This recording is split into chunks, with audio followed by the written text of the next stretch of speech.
Wow, Auntie, this is incredible. I never seen anything like this in the Philippines. The colors are so vibrant. I know, right, Michelle?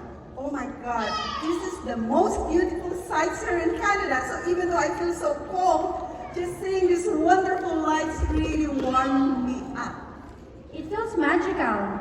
You know, Auntie, seeing this makes me think about how people see different things as sacred. Yeah, and that is a very interesting point. Speaking of sacred, I've been meaning to ask you something related to the faith. Our faith as a Catholics.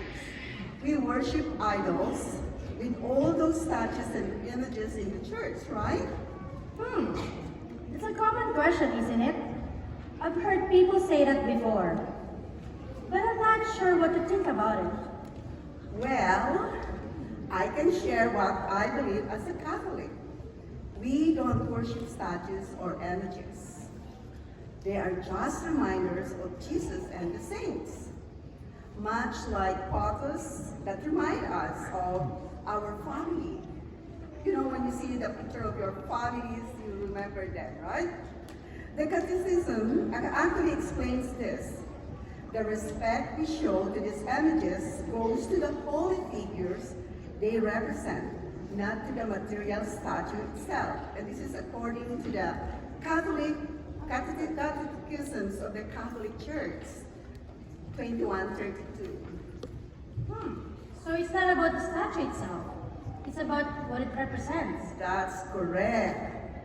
They are like windows into our faith.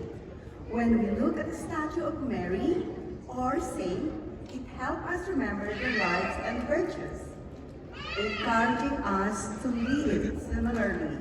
So again, according to the Catechism of the Catholic Church 2131, it talks about how since Christ became man, it's fitting to honor him in images. That makes sense. It's kind of like how I feel about these northern lights. That's correct. They remind me of creation and then the creation behind it. Correct, again. And just as the aurora inspired awe, these images inspire our devotion. We don't worship them. They simply aid to focus our prayers toward God. It's the same idea of that CCC 2096 mentions, adoration is reserved to God alone. So it's like having a community of believers, even those who have passed on, supporting us in our journey of our faith. Yes, you got it. Just like I might ask you to pray for me, please. I can ask the saints to intercede for me. They are part of our spiritual family, always close to God. I see. So it's about connection, not worshiping objects. Exactly, you got it, my dear. Oh, it's all about respect and love, not idolatry. We don't pray to statues, we pray through them, directing our hearts to God. That's a beautiful way to look at it. Just like how this aurora inspires awe and reminds us of the Creator's magnificence. Those images can inspire us in our faith. What a beautiful light. Right again, Michelle. Oh, you are such a smart girl. And as we gaze at the aurora, it is a reminder that God's light guides us on our pilgrimage. Each prayer, each moment of reflection, bring us closer to Him. So we're all pilgrims of hope, finding our way with the help of those who have gone before us. That gives me a sense of belonging, even far from home. Oh my God, Michelle. How I wish every young person that I talk to will be just like you.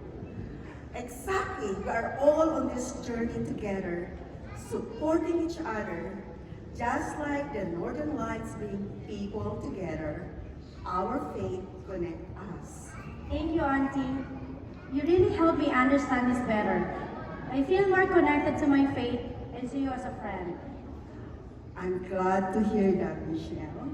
We are all pilgrims on this journey, shining our lights to one another.